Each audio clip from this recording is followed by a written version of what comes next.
Entonces, a manera de práctica, vamos a hacer un programa para crear dos tareas. Eh, Voy a quitar muchas de las cosas que hicimos aquí. Primeramente voy a arreglar este código para dejarlo listo para otros proyectos. Pues ese le voy a llamar de otra manera, le voy a llamar Blink Task.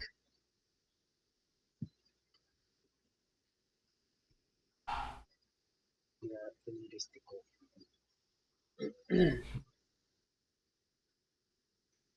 Aquí le voy a llamar Blink. Todo lo demás se queda igual. Compilar y lo descargamos a la tarjeta.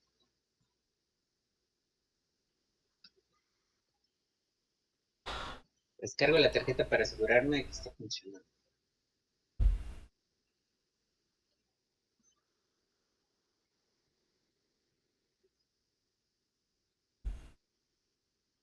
Bueno, nada más aquí había que agregarle tal vez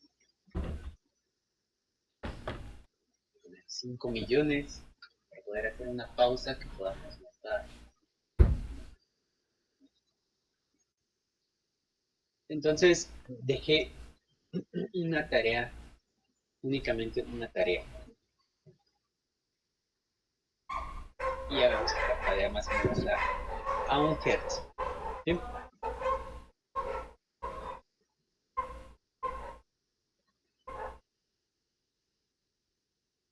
Ahora, me gustaría explorar un poco más sobre esta función xTaskCreate. Um, Esta función es la que nos permite eh, registrar tareas, ¿no? Es como si hubiera una lista de cosas que hacer y nosotros estamos agregando una tarea a esa lista. Esta otra función, Task Start Scheduler, es la que se encarga de todo. Es el árbitro, ¿no? El que decide qué tareas son las que se van a ejecutar. Y bueno, esa tarea en realidad no retorna. Por eso es que aquí en el main ya no puse un while true o un ciclo infinito, sino que pues inmediatamente al llamar a esa función, en automático se empieza a ciclar y no va a parar. Pues es la idea de esta función, que ahí se quede colgada y que simplemente esté mandando llamar a esta tarea, ¿no? Dependiendo de a cuál le toca ejecutarse. Pero bueno, esta función xTaskCreate recibe algunos argumentos. Lo podemos ver aquí en la documentación. Está presente en la biblioteca task.h. Y bueno, el primer argumento, que es pbtaskCode, es un apuntador a una función. No sé si recuerdan de su... permítanme tantito.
Disculpen.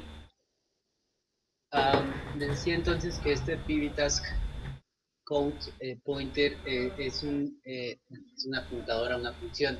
Si recuerdan de sus clases de programación avanzada, creo que es ahí donde se trata un poquito el tema, apuntadores a funciones, sabrán que el nombre de una función es en sí un apuntador.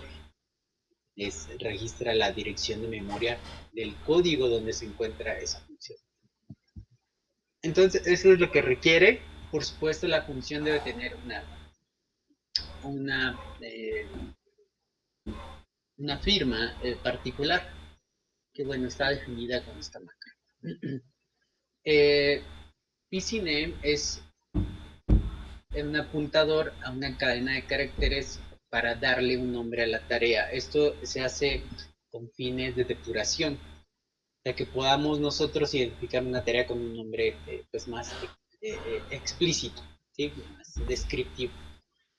Van a ver que cuando usemos la herramienta que les mostraba ayer, pues esto es muy útil porque nosotros ya podemos darle nombres a las tareas, nombres más cortos y como les digo, ¿no? Más descriptivos para poderlas identificar mejor. Um, Dice, esto es principalmente usado para facilitar la depuración. Aquí eso es importante, el número máximo de caracteres para este nombre está definido en esta constante en el archivo freeRTOS.h. El siguiente elemento es UL stack depth, dice es el tamaño, ¿sí?, del stack para la tarea especificado como un número de variables como el número de variables que puede retener, no el número de bytes. Por ejemplo, si el stack es de 32 bits de ancho y stack depth está definido como 100, entonces se van a almacenar 400 bytes. O sea, es el número de enteros que nosotros queremos reservar, de memoria para lo que nosotros queremos reservar. Pero se preguntarán, ¿qué es el stack? ¿Sí? Eso es un espacio de memoria que se le asigna a cada tarea. No es el espacio para sus variables. Es un espacio para que cuando son interrumpidas por el procesador esas tareas, allí guarden todo lo que tenían haciendo y una vez que ceden el uso del procesador a otra tarea y ésta lo desocupa, si la tarea vuelve a retornar a ejecutarse, va a sacar todo lo que había guardado, es como un buffer, va a sacar todos sus pues elementos, sus cantidades que tenía procesando de ese stack para continuar su trabajo, ya con el uso del procesador. Es como si ustedes están en el laboratorio de automatización y de repente en el área libre y de repente llega un maestro porque tiene clase. ¿Sí? El stack sería como ese recipiente donde ustedes pueden guardar todo su equipo mientras termine la clase y ya cuando termine la clase vuelven a sacar ese equipo para continuar en lo que se quedaron. Exactamente eso mismo va a ser la tarea. Uh-huh. Aquí hay que tener cuidado porque pues puede haber permítanme tantito, es que tengo que hacer una llamada. Perdón.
Dato bastante.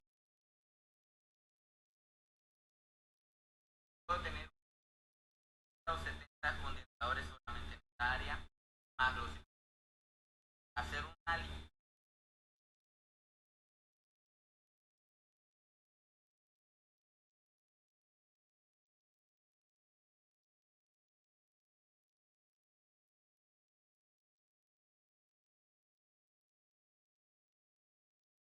pregunto.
stack pues es en esencia un lugarcito donde puede guardar todas, digamos, sus resultados parciales, una tarea, ¿no? Ahí puede, todo lo que estaba haciendo, tanto de memoria, o todo lo que estaba haciendo de procesamiento, lo puede guardar allí, y cuando termina de ejecutarse otra tarea y le vuelve a tocar su turno, pues saca todo de allí y continúa su trabajo de donde se quedó. Entonces, es importante distinguir o poder tener una idea, a lo mejor no exacta, pero más o menos, cuánto es el tamaño de memoria que la tarea requiere. Por ejemplo, tareas como esta del Blink, pues no van a necesitar casi nada de memoria, ¿no? Podríamos ponerle un valor arbitrario ahí, unos 16 palabras tal vez, o menos, ¿no? 20. Chiste. No, unas 8 palabras de 32 bits podrían ser, y va a tener suficiente, ¿no? Más que suficiente para, pues, hacer ese parpadeo. Pero tareas, por ejemplo, que usan la transmisión de la UART, que usan la función eh, sprintf, que requiere gran volumen de memoria, pues a lo mejor sí va a necesitar mucho más, ¿no? Es obvio que va a necesitar mucho más. Afortunadamente, en el archivo que copiamos de un proyecto existente de los de ejemplo de FreeRTOS, si recuerdan, copiamos el freertosconfig.h. Ajá. Este ya tiene la definición de una longitud más o menos estándar para una tarea con un procesamiento más o menos alto. O sea, cuando les digo procesamiento alto, no sé, les puedo decir que la implementación de un controlador PID completo, junto con todas sus variables y constantes, cabe perfectamente con este tamaño de memoria. ¿Sí? No necesitamos más.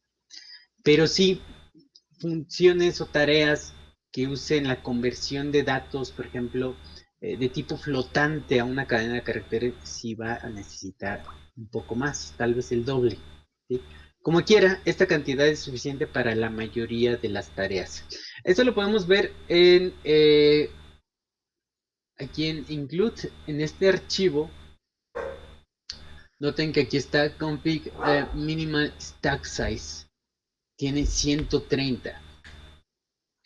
Nada más que aquí, como les decía la documentación, hay que tener cuidado porque son 130 palabras de 32 bits. O sea, en total sería 130 por 4 bytes. Entonces serían 520 bytes. En total los que estarían destinados para cada tarea, ¿sí? A la que le pongamos este valor. Eso impacta en la memoria. Normalmente el simple hecho de usar el sistema operativo ya nos va a hacer un uso, pues no diría excesivo, pero sí más o menos amplio de la memoria. ¿Sí?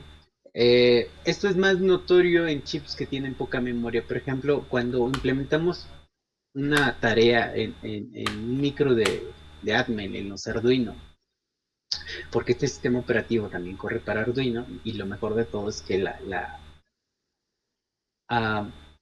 la interfaz de programación de aplicaciones es la misma, o sea, exactamente la misma. O sea, todo este código que pongo aquí y esta tarea correrían exactamente igual en el IDE de Arduino. En esos micros es bien notorio porque inmediatamente, nada más por usar el sistema operativo y poner una tarea, ya nos consume cerca del 40% de la memoria en un Arduino Nano, por ejemplo. Entonces ocupa muchísima. Afortunadamente en ese microcontrolador tenemos 512 KB, es medio mega, es muchísima para una aplicación. Recordemos que en los años 80 las aplicaciones de MS2 tenían nada más 32 KB de memoria, y aún así podían hacer maravillas los programas, ¿no? O sea, todo el desarrollo tecnológico de esa década se hizo en programas de 32 KB. Entonces nosotros tenemos 20 veces, casi 20 veces más esa memoria en un sistema digital, por cierto, 100 veces más pequeño, ¿no? Entonces, bueno, Si los ingenieros de los años 80 pudieron hacer maravillas con las limitantes que tenían, pues yo espero que ustedes hagan pues mucho más, ¿no? Así es como se tiene que ver esto de la ingeniería. Ok, también había otra cosa que nos decía que ya estaba configurado aquí en este archivo. Déjenme ubicarlo. Decía, ah, no, perdón, era el task name len. Aquí está. Dice que los nombres para las tareas van a tener a lo más 10 caracteres de longitud. ¿Sí? Esto también se puede configurar. Pero lo más importante que podemos configurar nosotros, o una de las cosas más importantes que podemos configurar del sistema operativo es esto, el tick type. ¿Cuántas veces quiero que el calendarizador interrumpa? ¿Cuántas veces por segundo? Para saber si hay una nueva tarea por ejecutarse, o si toca cambiar de tarea, o si, qué sé yo, ¿sí? Este número, obviamente si es muy bajo, va a hacer que las tareas cambien, que se switche entre tareas muy lentamente, ¿sí? Entonces, mientras mayor sea, significa que vamos a tener el cambio de tareas muy rápido y vamos a tener la impresión de que se están ejecutando al mismo tiempo, ¿sí? Porque están cambiando muy rápidamente, un tiempo para una y luego otro tiempo para otra y luego así, pero muy rápido, ¿no? Si lo hiciera muy lento, pues podría notar cómo se ocurre ese cambio de tareas, ¿no? Y bueno, si nosotros lo que queremos es que esto, el sistema de tiempo real, aparente tener muchas tareas ejecutándose, pues me conviene que sea alto. Pero no puede ser todo lo alto que nosotros queramos. Um, Depende del reloj, del cristal del reloj del microcontrolador, claro, ¿no? O sea, si no sé, si corre a 20 MHz, pues no le voy a poder exigir mucho. Nuevamente, afortunadamente esta tarjeta pues ya nos puede ejecutarse a 180 MHz. Eso le da un poder de procesamiento tremendo. Entonces, 1000 Hz, o sea, que el procesador o el sistema operativo va a interrumpir cada 1000 Hz a las tareas para saber si se tienen que ejecutar una u otra. Es un tiempo adecuado. Porque recuerden que hay una latencia en el intercambio de tareas y una latencia en el manejo de interrupciones. O sea, todos esos pequeños tiempos deben ser absorbidos o van a estar absorbidos aquí. O sea, si yo interrumpo cada 1000 Hz, o a 1000 Hz, mejor dicho, pues voy a estar interrumpiendo cada milisegundo. Eso significa que si hay una latencia de 10 microsegundos, pues ya no voy a tener el milisegundo completo para ejecutar una tarea. Hay que restarle ese pequeño tiempo, ¿no? Y así el intercambio de entre tareas va consumiendo tiempo. Entonces no es posible subirle mucho a esta frecuencia. Ok. Luego, eso ya lo hemos visto, lo del stack depth. PV parameters es un apuntador que se puede usar para mandarle información a una tarea en caso de que la tarea requiera pues algún dato específico, ¿no? Luego UX Priority es la prioridad de la tarea. La pregunta inmediata sería, bueno, ¿y qué prioridades pues le puedo dar, ¿no? ¿Qué valores serían? Aquí en el archivo FreeRTOS.config podemos ver que hay 5 prioridades. La más baja es la prioridad 0. Y luego le sigue la prioridad 1, luego la prioridad 2, 3 y 4. 4 sería la más alta. Significa que las tareas que tengan esa prioridad van a ejecutarse por sobre todas las demás, ¿sí? No importa si una está en pleno proceso, por ejemplo, de transmisión, vamos a decir, del I cuadrada C. Si está colgado ahí esperando a que termine de transmitir, pues se va a interrumpir y le va a dar prioridad a la de mayor jerarquía. Esto es la diferencia, claro, entre un sistema operativo de propósito general y un sistema operativo de tiempo real. El sistema operativo de tiempo real implementa un algoritmo de calendarización de tareas que le llaman round robin, que curiosamente en español es carrusel. Y entonces la primera tarea que llega y que está disponible para ejecutarse es la primera que se atiende, ¿no? Como en las tortillas. Y después se atiende a la que llegó después, y así se van en orden. Y eso lo hacen todos los sistemas operativos. Es el método de calendarización más común. Pero aquí la diferencia es que entonces como si tuviéramos varios carruseles, ¿no? Como si fuera clasista el asunto. Los carruseles de mayor jerarquía y los de menor jerarquía. Entonces, si hay una tarea disponible en la fila de mayor jerarquía, a esa se le va a dar el uso del procesador. Y bueno, desechando a todas las demás, ¿no? A las mortales, a las tareas no fifís. Es hasta que no haya una tarea de una jerarquía alta que entonces se pasa al siguiente nivel para saber si hay una tarea disponible por ejecutarse. Ya veremos más adelante que las tareas tienen varios estados. Una tarea así de forma simple puede estar en ejecución o puede estar en espera. Entonces, todas las tareas que estén en espera van a estar buscando su oportunidad de hacer uso del procesador y el calendarizador es el que va a decidir si se les da o no se les da. Y por supuesto, el calendarizador tiene sus favoritos, ¿no? Es medio neoliberal nuestro calendarizador. Entonces, habrá que nosotros que pues tratar de planear con cuidado a esas tareas para que todas tengan su oportunidad de usar el procesador. Ok, entonces vamos a ver qué sigue. Les decía que esto de las prioridades, pues bueno, va a ir de 0 a 4 porque son 5 prioridades distintas. También eso consume memoria, ¿eh? O sea, tener muchas prioridades cuando no sean necesarias puede hacernos el sistema más abultado en memoria. Porque entonces va a tener, como les decía, ¿no? Varias listas. La lista de la prioridad 4, la lista de prioridad 3, la de 2, 1 y 0. Entonces, si nosotros estamos desarrollando una aplicación donde solamente hay dos tipos de tareas, tareas urgentes y tareas triviales, pues podríamos reducir ese valor y ahorrar memoria.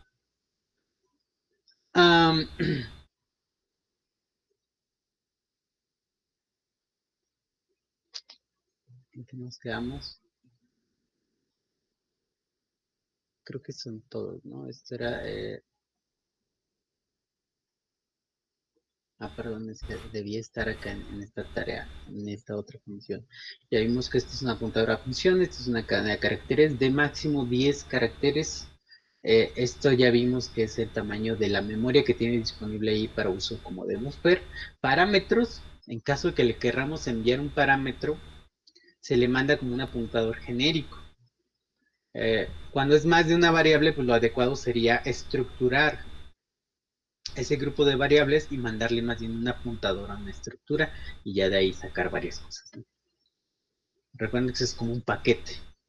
En mi paquete puedo mandar un solo entero, puedo mandar 1000 bytes, pero metidos en una caja, ¿no? Estructurados. La prioridad y este manejador,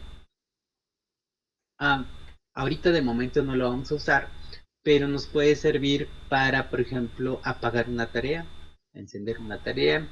Podemos cambiarle la prioridad en tiempo de ejecución a una tarea. Vamos a hacer muchas cosas con este manejador, ¿sí? Es como los manejadores que hemos estado usando para los periféricos.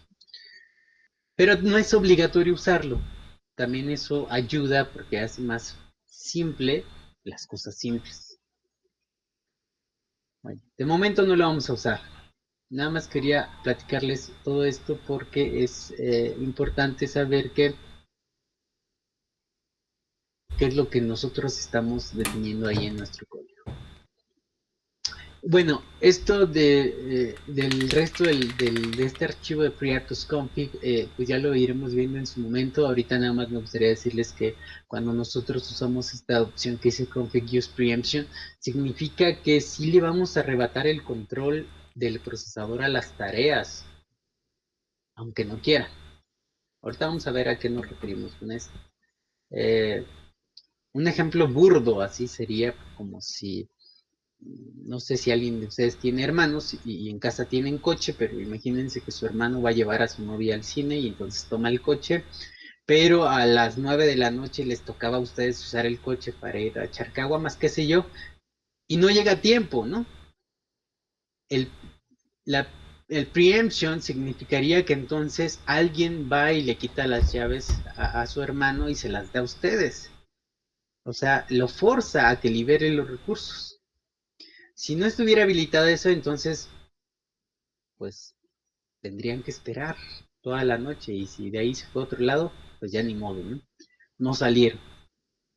Eso es lo que nos da esta opción de preemption, ¿sí? Que podamos forzar a las tareas a ir a la inactividad para que permita a otras tareas ejecutarse. Por cierto, eso me lleva también a decirles que normalmente los sistemas de tiempo real las tareas tienen como un acuerdo a que nadie o ninguna de ellas debe apoderarse del procesador para siempre, porque si no, pierde todo propósito el sistema operativo a tiempo real. ¿Sí? Eh, o pierde sentido digamos, el que tengamos tareas de forma colaborativa, o sea, ya no serían colaborativas, más bien, si alguien no permite que otras se ejecuten, pues significa que no está colaborando, ¿no? En esos casos es cuando se activa esto ¿cómo se llama? Es que no hay una traducción creo que muy buena para preemption, pero es como apoderarse, ¿no? Apoderamiento. Ok, ¿hasta aquí alguna pregunta? ¿No? Sí va quedando claro, espero. Con mis chistes malos, pero a pesar de ello queda más o menos claro.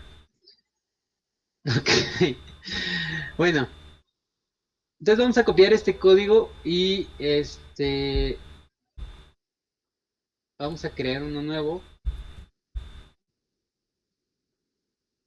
y le vamos a llamar proyectos to task. Y bueno, le voy a poner aquí un número también, ¿no? Para irlos enumerando. Este sería el número 2. Este es el segundo ejemplo. ¿Qué vamos a hacer? Vamos a hacer muchos ejemplos también.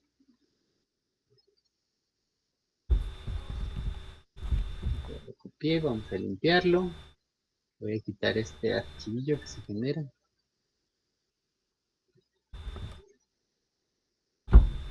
Y empezamos a modificar nuestro código. Bueno, como el nombre lo dice, voy a tener dos tareas, ¿sí? Y voy a dejar incluso hasta las tres tareas. Voy a dejar esa que ya está. Voy a poner una que se llama task 1.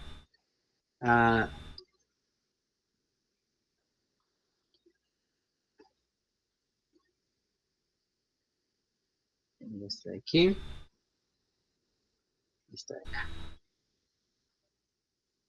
Por cierto, también tengo que decirles que FreeRTOS está más o menos estructurado en cuanto a la API, porque en el mismo nombre de las variables se acostumbra, o sea, hay una nomenclatura propuesta para FreeRTOS.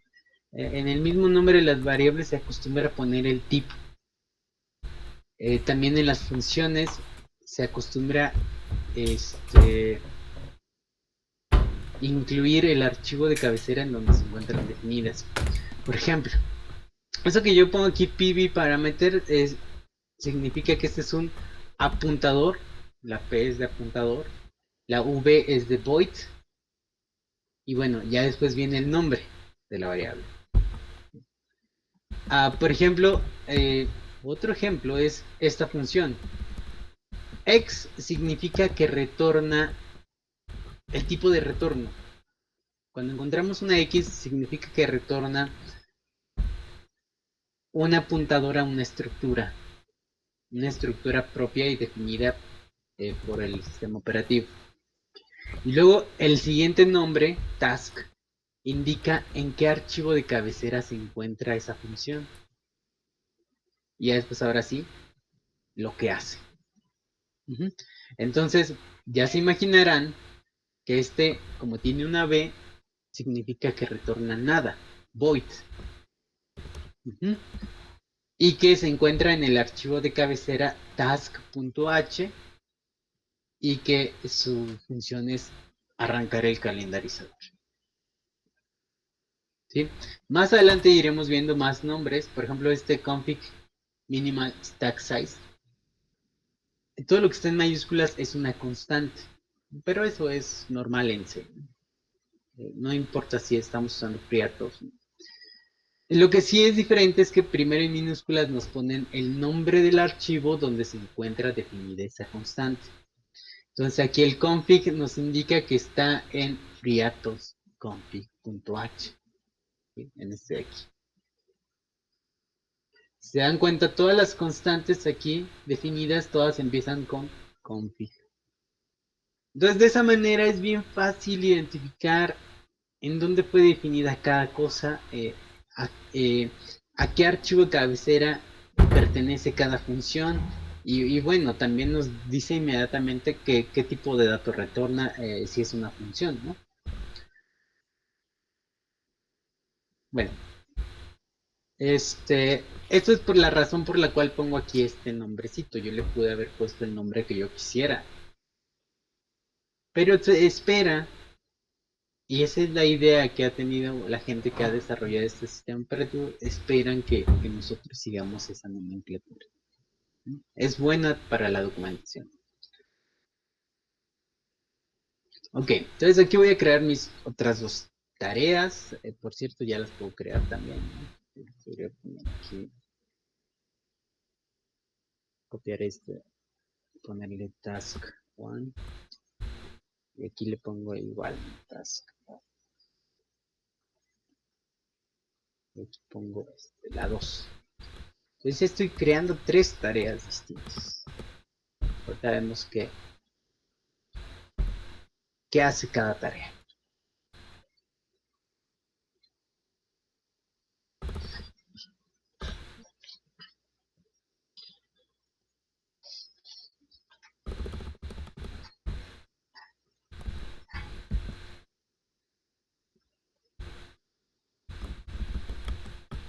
Vamos a hacer que las tareas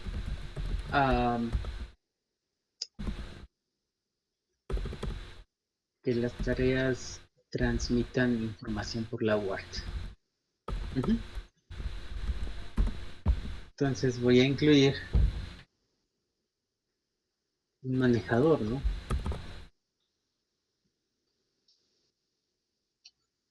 Para mi tarea, perdón, para el periférico. Y aquí defino mi función void init, perdón, es UART to init.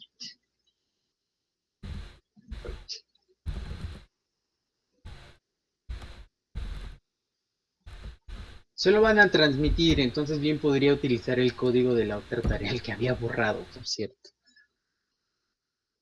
Entonces voy a escribirlo en esta parte. No, pasando las tareas. Aquí sí nos conviene llevar un orden, ¿no? Que primero vengan todas el main, luego que vengan todas las tareas definidas y después ya todas las funciones de configuración y al final podríamos incluir todas las funciones de interrupción. Sí, pero que sí lleve un orden para que inmediatamente que queramos buscar una, pues ya vayamos a la sección del código que nos viene. Entonces aquí vamos a poner el cuerpo de la función. Y bueno, voy a copiar el código del ejemplo anterior, porque ya me dio flojerita.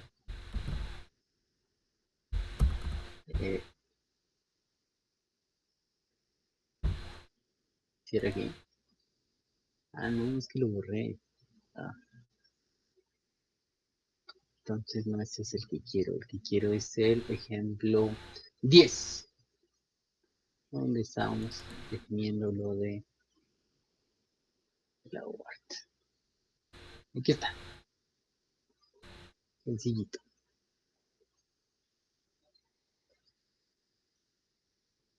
Listo.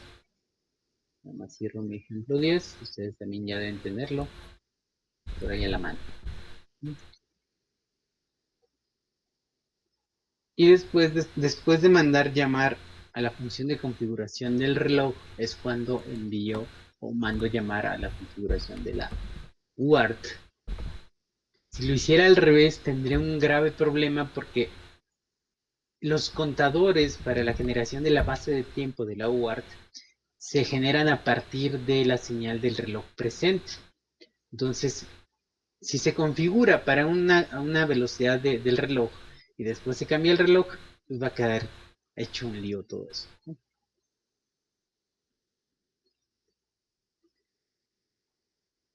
Por eso entonces primero mandamos llamar lo primerito, configurar el reloj y después ya configurar todos los periféricos.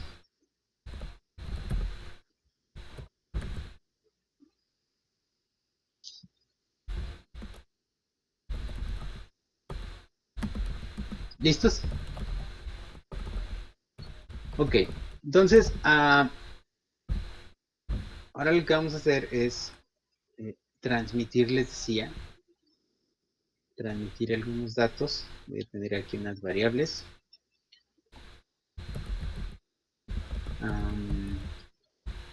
Voy a poner 32 bits a esta. Ya va a ser la longitud.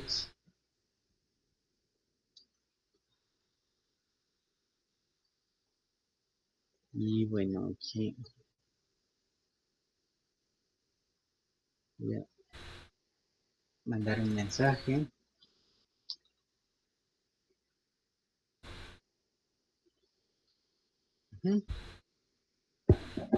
Este mensaje está bien. Y luego aquí ya ciclo todo, ¿no? Wart. Bueno, primero es hat. Wart. Transmit. Ajá, aquí va la WART 2, aquí va MSG, aquí va MSG len, aquí sería HAL max delay.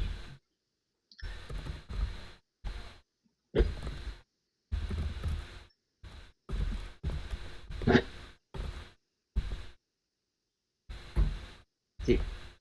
Y después voy a hacer una pausa, ¿no? Y menor a, no sé, 50,000. Y más. Y que no haga nada.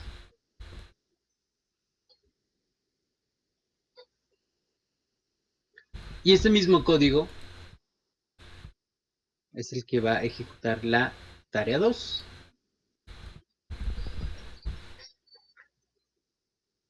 Nada más que bueno, aquí va a decir hola desde la tarea 2.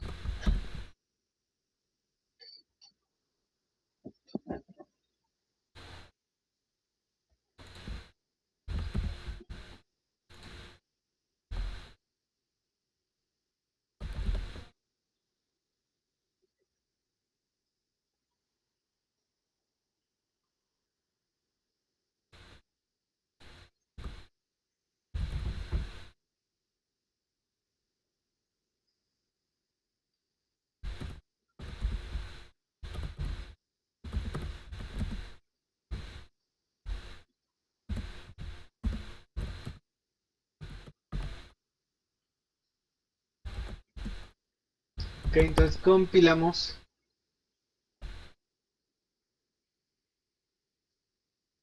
Parece que todo bien.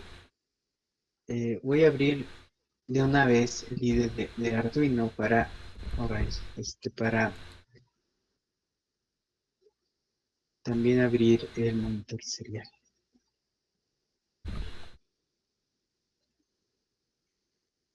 Con 5. Listo, ahí lo tenemos. Y a descargar el programa.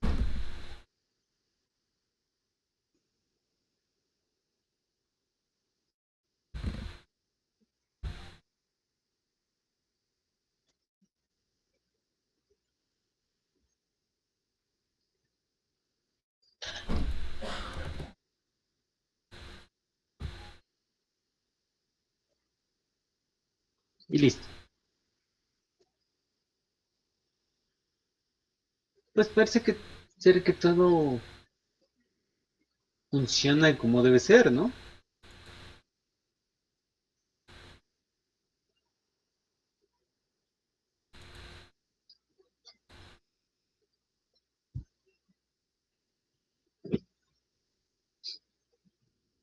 Sí, les da el mismo resultado. Ahora quiero que vean el LED en la tarjeta.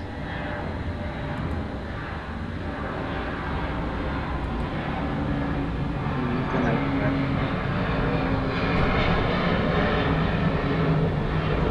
Va más lento, ¿no? Exacto. ¿Por qué? ¿Por qué creen?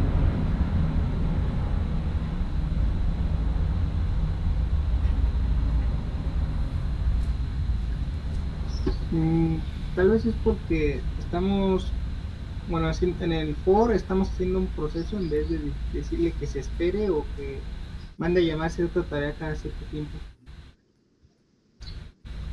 Ajá, en realidad lo que está ocurriendo es que, sí, como dice Ricardo, ahí al tener un ciclo, ¿te refieres a este de aquí que voy a marcar? Sí, En realidad la tarea, en lugar de, pues, bloquearse, ponerse a dormir, está haciendo nada, ¿no? Bueno, no que no está haciendo nada, sino que está haciendo nada de provecho. Simplemente está perdiendo el tiempo, ¿no? Sin soltar el procesador. Este, el sistema operativo ha tenido que interrumpirle y decirle, sabes que tú no estás haciendo nada de provecho, entonces le voy a dar el uso del procesador a otra tarea. Entonces, en lo que empieza a hacer su trabajo y luego en lo que empieza aquí a perder el tiempo esta otra tarea, pues ya le quitan o le restan tiempo a esta tercera tarea. Sí, entre todas están repartiendo el tiempo. Entonces, pues un tiempito que dura una tarea y luego otro tiempito que dura la otra tarea, pues al final hacen que la tercera tarea se ejecute entonces eh, con menor frecuencia.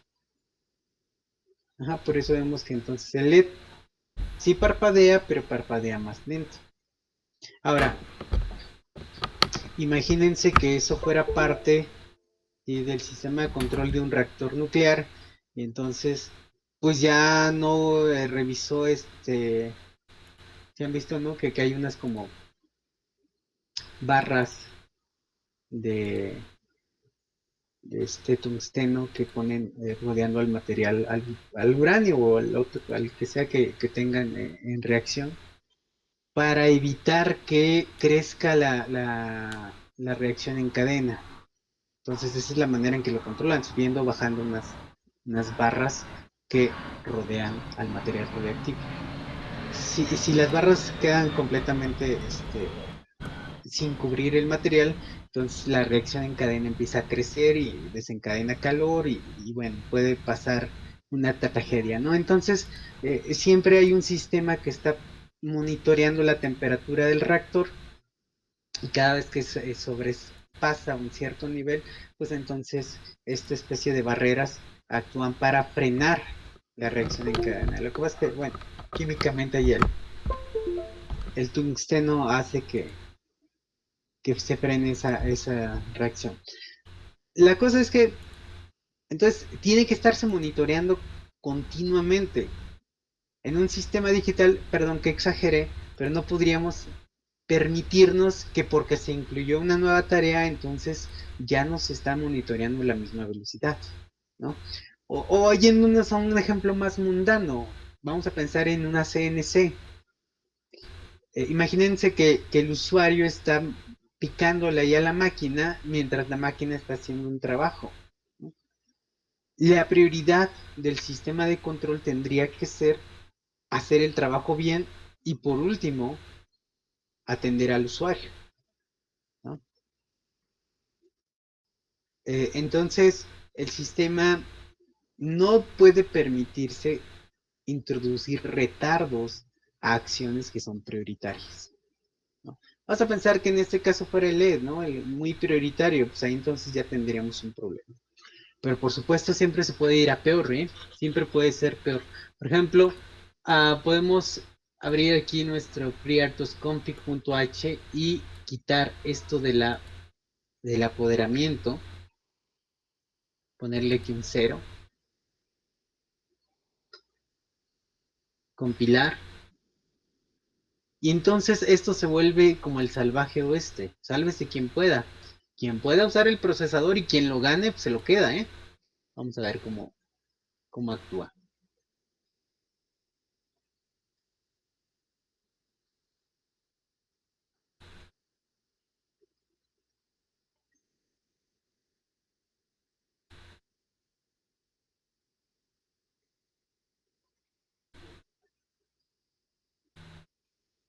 ¿Qué pasó?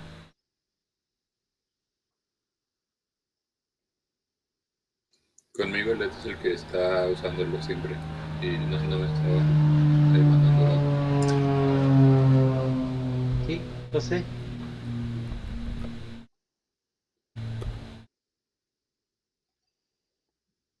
¿Pasa lo mismo?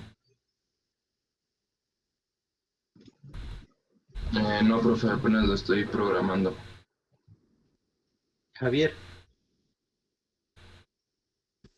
Sí, profe, pasa pues, prácticamente lo mismo. Así es. Y lo que dice Juan Pablo es correcto. Quien se apoderó del procesador fue la tarea, la link task, le llamamos así, ¿no? Esa fue la tarea que empezó, porque fue la primera que definimos, entonces fue la primera que llegó y agandalló el procesador, y ya no lo quiso soltar. Profe, Sí, pero es porque está definida primero. así es. La primera que llega es la primera que se lo queda.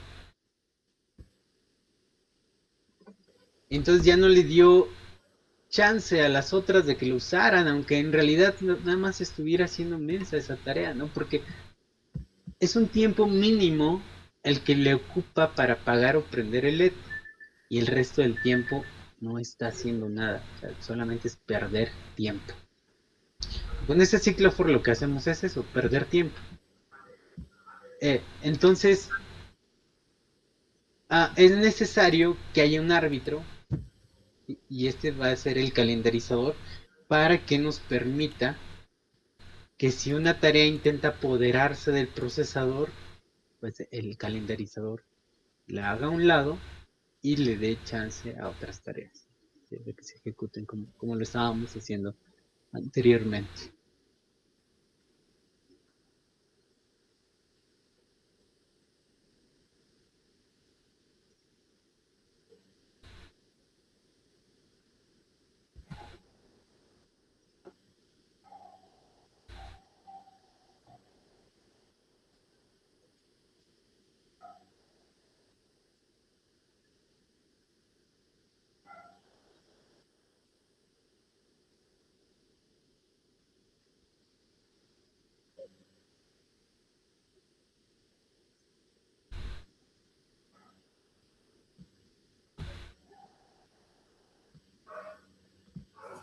¿Alguna pregunta?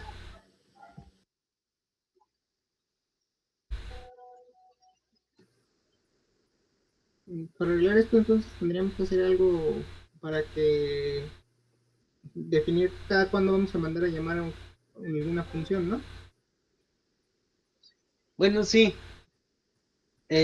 Uno podría pues establecer los tiempos, ¿no? Por ejemplo, considerar cuánto tiempo le demora hacer esto y ajustarlo para que corrija y cada cierto tiempo se ejecute, ¿no? Que tenga un periodo ya establecido la ejecución de la tarea.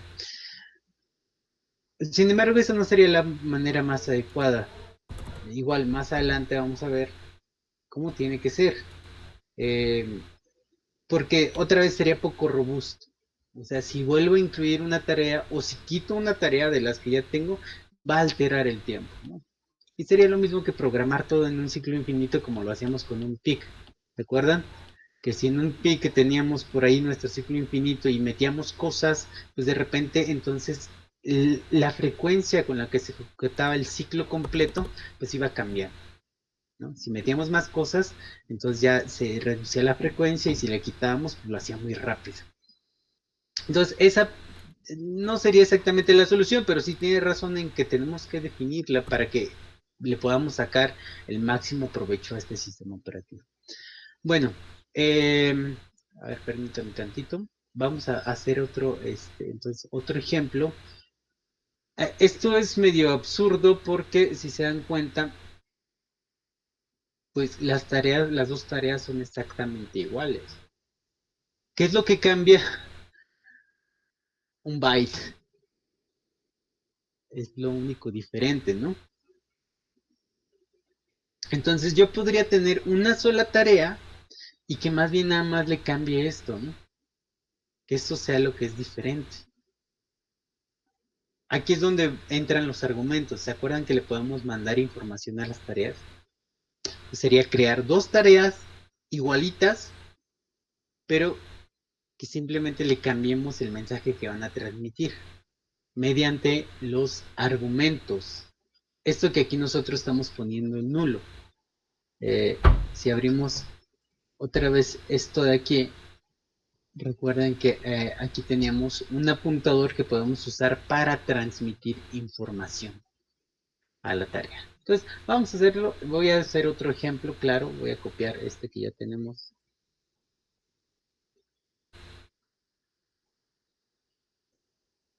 Y lo pegamos.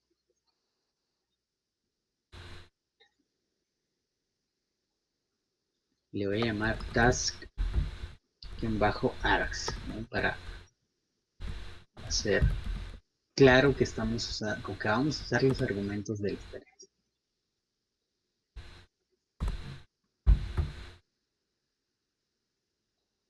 Recuerden, cuando digo argumentos me refiero no a razones en una discusión, sino argumentos es la información que recibe o que puede recibir una función.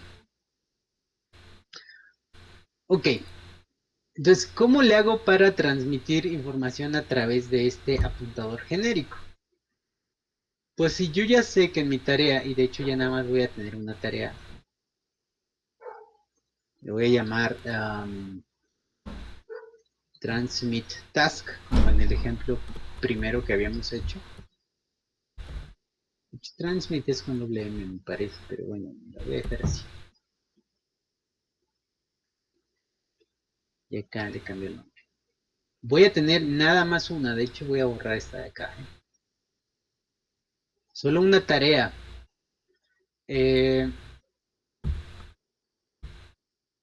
Si yo ya sé que voy a, o que en esta tarea voy a recibir un apuntador a una cadena de caracteres, entonces lo que puedo hacer es hacer esto. Moldear ese apuntador que recibí para que ahora funcione como un apuntador a una cadena de caracteres.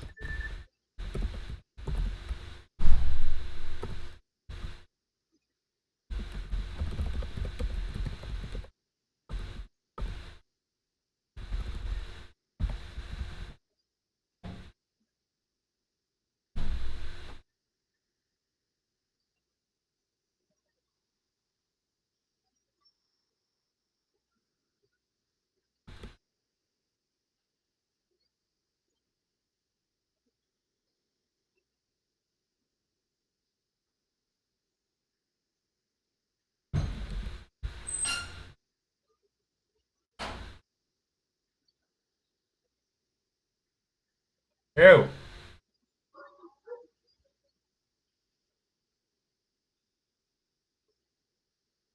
Sí,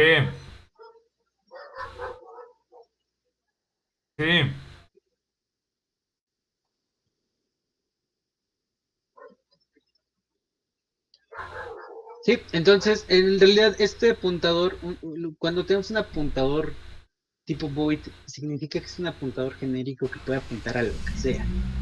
Puede apuntar a una función, puede apuntar a un carácter, puede apuntar a una estructura, puede apuntar a lo que sea, ¿no?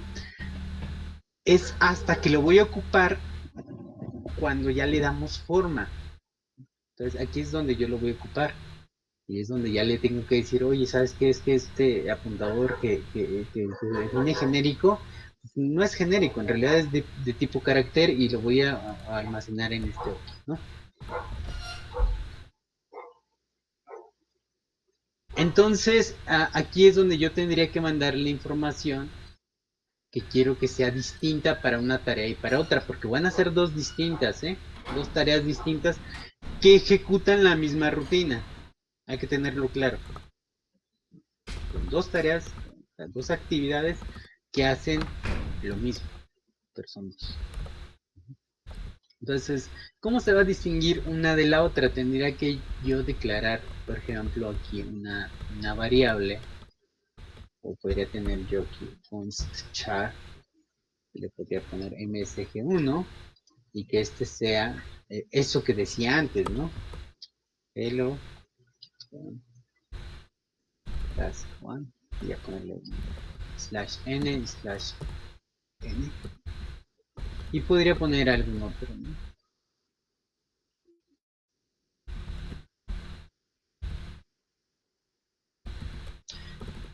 Esta es la información que le voy a pasar a la tarea. Podría no ser global, por cierto, ¿eh? Porque si fuera global, entonces esta tarea podría acceder directamente a eso. Lo podemos, bueno, podemos poner global o podríamos ponerlo local dentro de la función. Entonces aquí, en lugar de mandar un nulo, pues voy a mandar esto. Y bueno, por si acaso lo voy a moldear a un apuntador genérico. Ah, perdón, aquí me estoy equivocando. Esta es la del link. Aquí lleva un...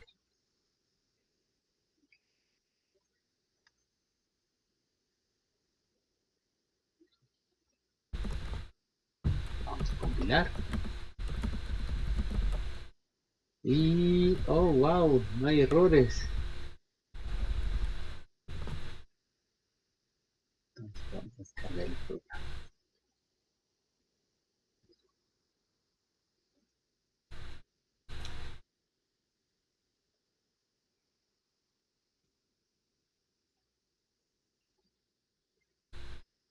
Y hace lo mismo.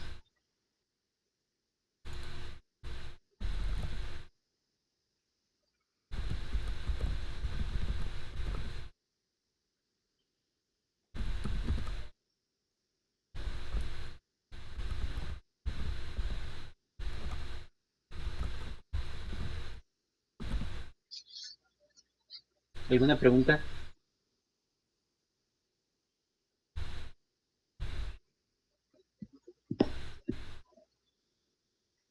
Lo que en realidad sucedió aquí es que me estoy ahorrando código, ¿no? En lugar de obtener el código para dos tareas, ya nada más dice para una.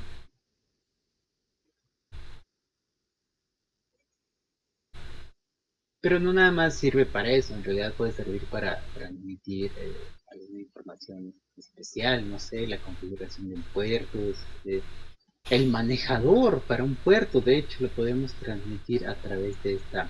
En caso de que no fuera definido de forma global, lo podríamos enviar a través de estos argumentos de la función.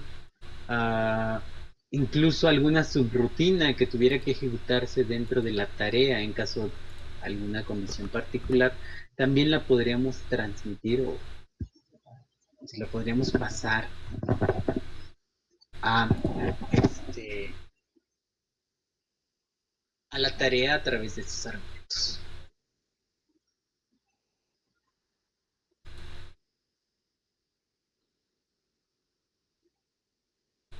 ¿Ok?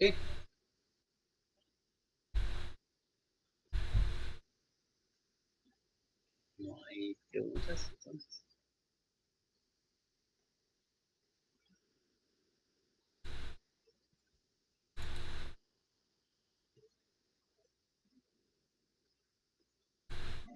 Está fácil. Sí, no se espanten, ¿eh? Aquí no hay truco, no es que les voy a decir esto es fácil y el próximo ejercicio se pone súper complicado o empieza a volverse todo muy confuso. No, en realidad sí es así. Si lo están percibiendo fácil, tal vez es porque lo es. No hay mucha complicación. La complicación puede ser cuando ya tengamos muchas tareas y la ejecución de alguna esté condicionada a la ejecución de otra, por ejemplo. Eso sería lo más complicado que podríamos enfrentar. O la ejecución de alguna interrupción, que vamos a ver también, yo creo que unas 4 horas dedicadas nada más a eso para ver qué se tiene que eh, respetar cuando se ejecuta una interrupción. Ya lo verán. Ok, bueno, el siguiente ejercicio que tenía preparado ya nos requiere utilizar un LED, una serie de LEDs, de preferencia estos RGBs. No sé si los hayan visto ya antes. Si en un mismo encapsulado vienen los tres colores.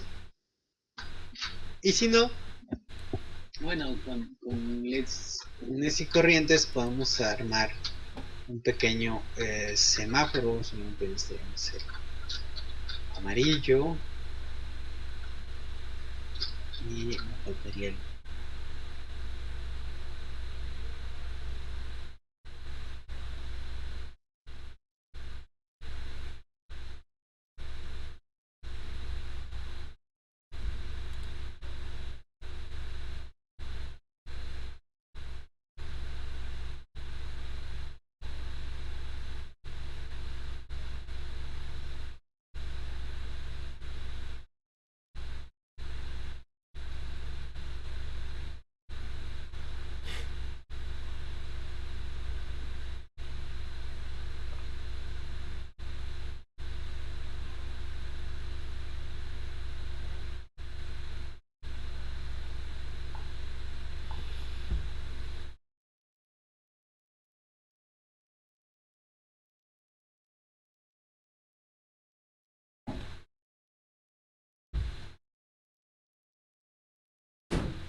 Profe, tiene su micrófono apagado. Gracias. Les decía que me sacó el Meet de la reunión, que fue lo último que me escucharon decir. Solamente del módulo del LED RGB, profe. ¿El módulo de qué, perdón? LED RGB. Ah, ya.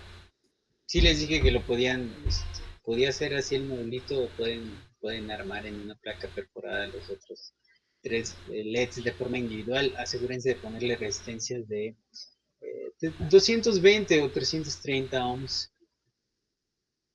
Pero la cosa es que podamos encender de forma individual cada uno de ellos. Ujú. Entonces vamos a dejarle aquí y la próxima semana continuamos ya con ese ejemplo. Nos va a servir mucho ese pequeño LED. Es muy económico y créanme que nos va a servir para un montón de cosas. Es lo único, casi lo único que se necesita para aprender esto de las tareas. Ya después pues ya sí vamos a hacer proyectos, ¿no? Sigue en pie lo del balancín, creo, aunque en el concurso de la UAC no lo hayan incluido. Y lo podemos hacer nosotros solamente por diversión. No se preocupen, está fácil si hacemos las cosas con orden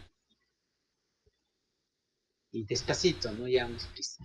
Lo que alcancemos a hacer. O si ustedes llevan prisa. Ah, bueno. Ya solamente hemos hecho balancines en PIC, profe. ¿Cómo? Ya todos aquí sabemos hacer balancines en PIC. Ah, pues ahí está, entonces, qué mejor. Ya nada más es cambiar tantito lo que ya saben hacer y listo, ¿no?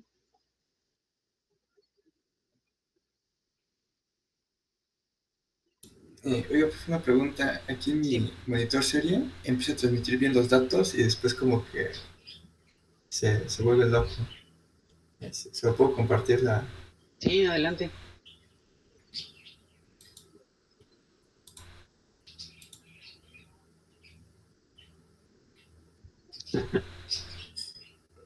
por ejemplo, cuando reinicio bueno, la tarjeta, empieza transmitiendo bien. Y después de un tiempo, ya como que ya no empieza a enviar bien los datos. O sea, sí los envía, pero como que envía como adicionales, ¿no? A ver, déjame ver el código.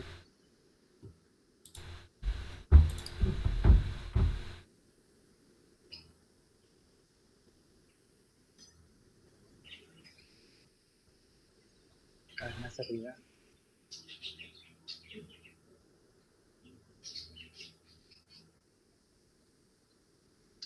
Cosa más rara.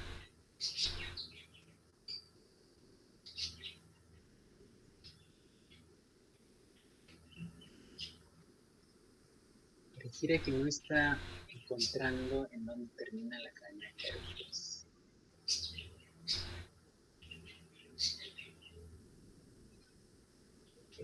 Ahí al final de la diagonal n, agrégale un diagonal 0.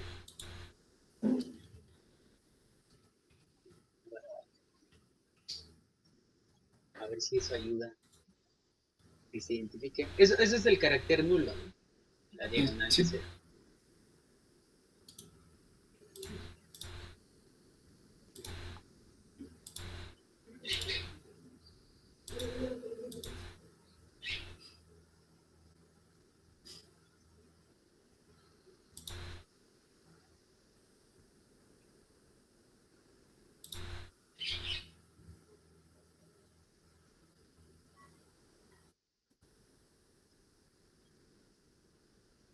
No, profe.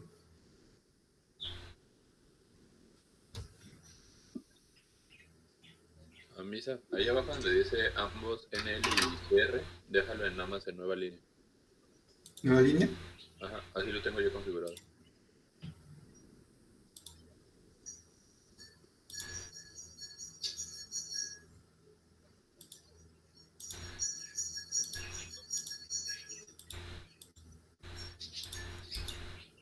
Oye, en el stack size, en la definición en el archivo clear, pues, ¿cuánto tiene?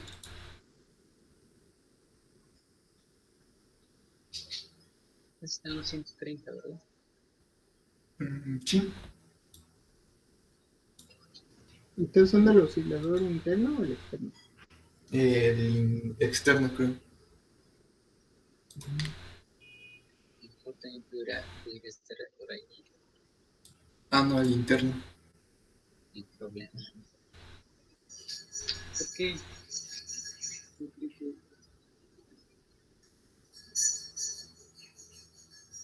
Muy seguramente este ha de ser el problema.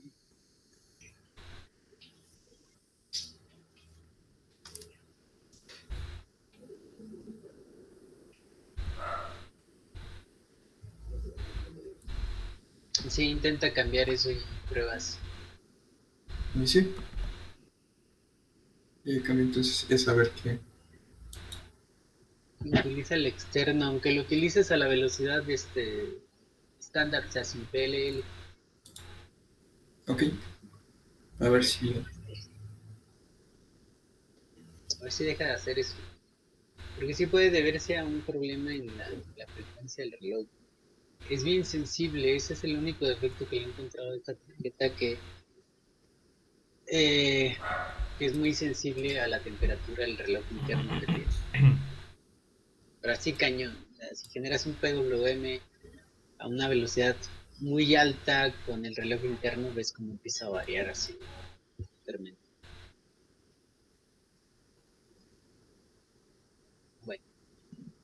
¿Algo más? ¿Todo bien?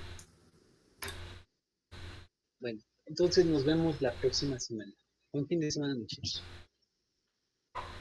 Gracias. Gracias, profe. Hasta luego, profe, gracias. Nos vemos, profe.